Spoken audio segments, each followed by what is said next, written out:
Hi mga mami ko, kung kayo is naghahanap ng very absorbent na diapers, ito pala ang Clean Fan Quick Dry Baby Diapers. Very recommend niya itong diaper na ito dahil nga ito ay quick absorbent, PEDIA approved, breathable, and then very soft. So ito guys is up to 12 hours absorbency na nga siya, kaya super tipid na nga kayo dito mga mi. Meron nga itong wet indicator and then disposable tape. Very stretchable nga ang pinaka waistband nito, kaya nga very comfortable para kay baby. Naka-double liquid na nga siya para sure na hindi maglilik ang wiwi and then pupo ni baby. Ang nagustuhan ko pa dito sa Clean Fan Quick Dry Diapers is very soft yung kanyang pinaka-pad. Para makita nyo mga mi kung gaano ka-absorbent ang Clean Fan Baby Diapers, so iwa-water test ko nga siya. Magbubuhos nga ako ng 400 ml na water, so ito ay mga 5 to 6 wiwi ni baby.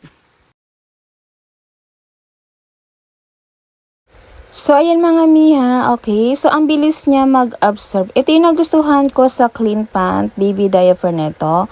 So, very quick yung kanyang pag-absorb. Kaya po, hindi po talaga magkaka-rashes ang ating baby dito. So, very quick dry nga siya kasi nga pinahiran ko siya ng tissue so hindi nga po nabasa ang pinaka-tissue. Ang kagandahan pa dito, kahit anong piga ko dyan, ay hindi talaga lumalabas yung pinaka-water. Kaya, pwedeng nga itong gamitin overnight at napakahimbi ng tulog ng ating baby pag ito ang gamit yung diaper mga mi. Kasi hindi nga sila makakaramdam ng wet. Kaya, itry nyo na mga mi ang Clean Fan Baby Quick Dry Diaper. So, ang link po is nandyan lang sa screen ng ating video or sa ating basket. Salamat!